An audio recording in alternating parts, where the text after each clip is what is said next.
What's up, everybody? Jensen Cummings here. Thank you, as always, for tuning in. Today is Best Served Podcast 388, and we're going to be talking eating in your car with Nick Howard of Mile High Food Dude.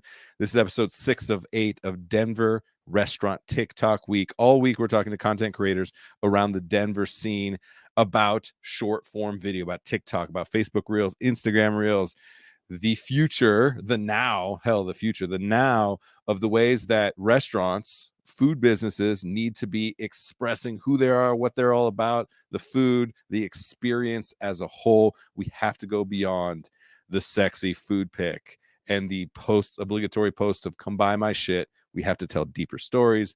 We have to show more depth. All right. I'm a broken record on this. We have to tell stories. We can't just commoditize our food. And so, Nick, this is interesting. Chef's background, absolutely earned his stripes, 20 plus years in the kitchen. So brings that unique perspective, which I really, really like. And he's eating in his car. We're going to show you a clip in just a moment. And I still think restaurants are undervaluing to-go food. And the fact that Nick is in his car, I think he's going to bring a unique perspective there. So we're going to challenge restaurants to say to-go matters. And fucking eating in your car is like a real deal for a lot of people. So all right, let's check out that clip. I am at one of the most popular restaurants in Colorado, the Denver Biscuit Company. Checking out their most famous dish, the Franklin. Whoa! I can just feel my arteries clogging just looking at this thing. Cheers!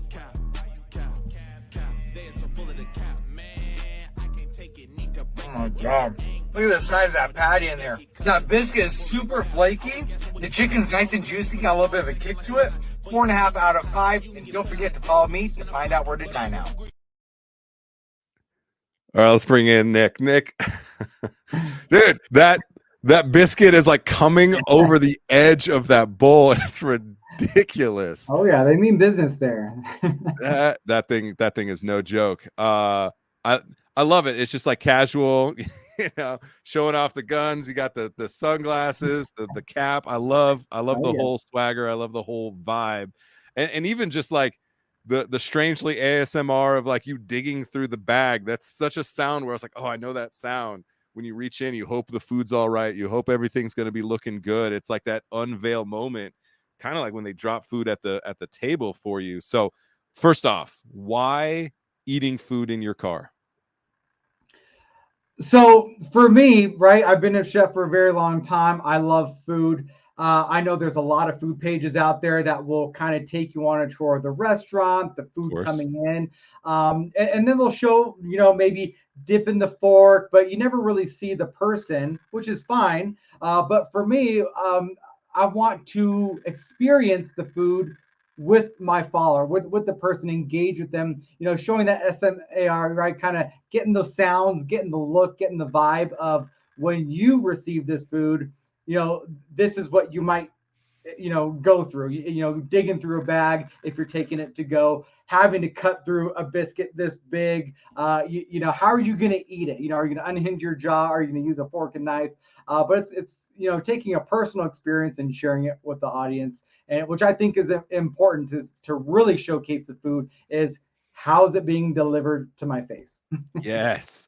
Well, we talk about customer experience, customer journey, all those things. We map those things out in the restaurant, how that's going to flow, what the expectation is, the way that we are going to interact with them to hopefully have them interact with the food in the most meaningful way to have the best experience possible.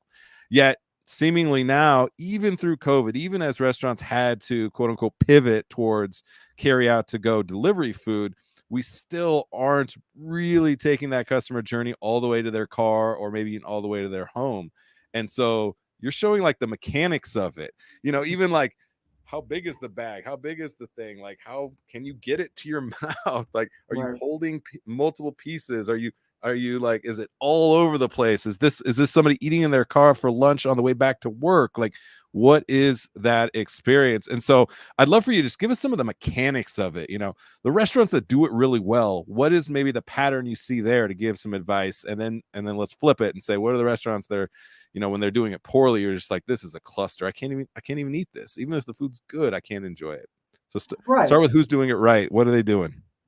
So I know a lot of people, especially chefs, don't want to hear this, but when you think of lunch maybe being quick and on the go, eating in your car, eating on the road, you think of fast food, right? That's kind of the first thing that comes to your mind. What's handheld?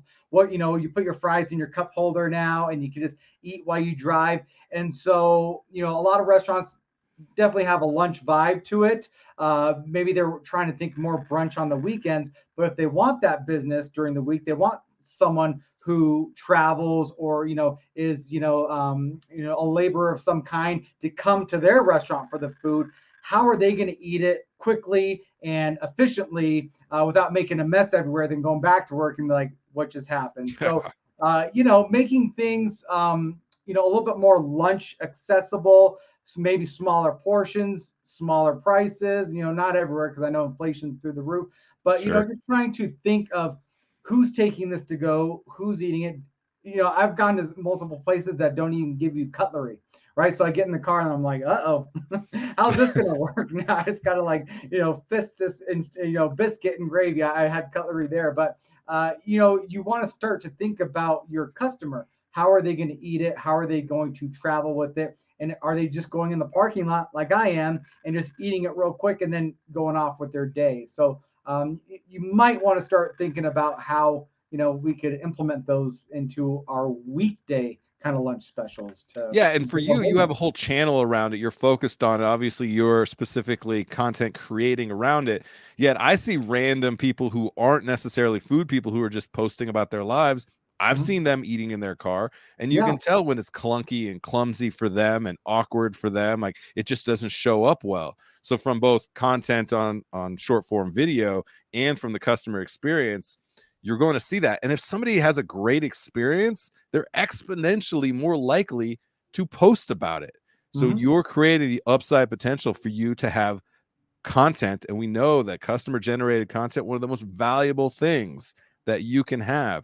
And then they go on and create a Google review, a Yelp review, all positive reviews. The downstream impact of having a good experience of eating to go food, especially as you mentioned in your car, which is the clumsiest, I think is so important. So you kind of mentioned a couple of things that restaurants maybe aren't doing that well. But go a little bit deeper into that. Talk about the experience for you when you feel like I wanted to like this. Even the bites of food I got were great. It just, the overall experience was it was clumsy. It was a mess, whatever that might be. Yeah. So, when you get the chintzy cutlery, which I get, it is what it is. It's a little hard to. You could snap them like a twig. Exactly. I've had things snap on me before, and then I'm like, oh, I got to have spare now in my car. But when there's large portions of protein of any kind, I went to a fried chicken joint where it was a leg and thigh quarter that were not disjointed. It was all together, must have been this big. And so I'm sitting there trying to caveman status, like bite into it, trying to rip it apart. You're getting like grease onto your ears almost. It's so big. On the cameras coming at you, 3D. So I'm like sitting there ripping, tearing, trying to bite it. So that was a little hard to eat, So I'm like, why not just cut it into sections, and now I can just take the leg, eat the leg, or whatever the case may be. And then although I will say In-N-Out gives you a nice little lap mat to put down, and then you get to put your food on it. They're like, are you eating in your car today? And I was like, yes, I am. And they go, here's a lap mat. That's an amazing question. That's a simple qualifier to then be able to give somebody a little bit slightly better experience. I think the cutlery thing is this obligatory thing. I guess we have to give them cutlery just in case, but we're hoping they're taking it home and then they'll have their own cutlery. So I think you're seeing a lot of places where you opt in. You have to select to get cutlery. Make sure that that's very clear so people can see it and don't miss it. And if they're doing that, give them something maybe a little bit more substantial than the stuff that you pick up at the fucking gas station. That's just, to your point, really, really garbage. We actually have somebody we're working with that is doing their own branded cutlery where they're like nicer cutlery, and people can buy that. And if they buy that, they actually like get a kind of a discount. It's almost like a bag discount at a grocery store. So just ingenuity, like the same level of innovation and creativity and customer experience that we're doing when we have butts and seats like we historically have in restaurants. I think applying that methodology makes a lot of sense for me. Let's talk about the packaging itself for a moment. You're digging through that bag. There's bags where the bottom's almost falling out of it versus, containers where you feel really good. I know it sucks when you go to a place and like everything's in styrofoam. You feel like like you're killing the environment. Like, what's that experience like? Do you notice it? What if it's branded for them? Does that stand out to you? Anything on packaging? Yeah, for sure. I noticed a lot of places have like way oversized bags. If you look at a couple of videos, the bag's this big and there's like a tiny little box. That's why I overemphasize. I'm So like, I noticed on this video, it's pretty ridiculous, right? But yeah, if you put that brand on there, I'm taking photos of the packaging. I'm taking Right. photos of you holding the stuff. Why not sell your brand? I understand. Thank you for coming in a bag is super, easy and cheap.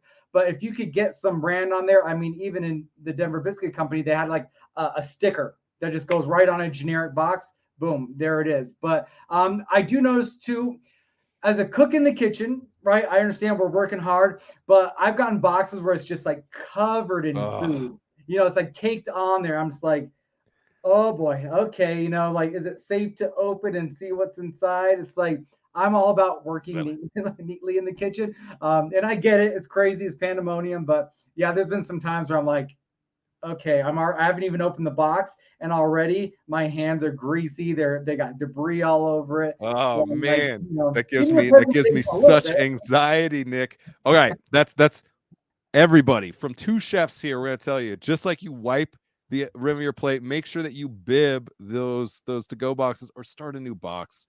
Yeah. Like, please. It's not a throwaway. You would never send that plate out to a table. Do not send that out to somebody's car. I think that's a good point. Nick, awesome stuff. And Nick, for everybody too, you're probably going to see a video of me eating in my car. Nick definitely inspired that. I was like, yeah, you know what? I have to eat in my car far too often. Why not make a good experience? And hell, exactly. let's catch some content. So Nick, appreciate you. And everybody, check out the article, the roundup. Nick had some great insights, some great advice for what chefs need to be thinking about when it comes to social media and maybe getting out of being stuck in the kitchen like we always are. So Nick Howard, everybody, really appreciate you, Nick. Keep doing what you're doing. Thank you so much for having me. Appreciate it. All right, cheers. All right, everybody. That is it for this episode. Once again, Best Served Podcast 388, Eating in Your Car with Nick of Mile High Food Dude. Again, episode 6 of 8 of Denver Restaurant TikTok Week. Make sure and check out the full series. Plus, again, article that has roundup little Q&As from each of our content creators this week. And it's time, if you are not already on Reels, Facebook, Instagram, on TikTok, creating your own short form video and highly engaging with short form video, you're missing a massive opportunity and honestly foundational for the success of your business. Do not put yourself in that position. Get out there and make sure To Go Food is here to stay. Let's do it at a high level like we do when we have guests in the dining room. That's it. Appreciate you all. Cheers.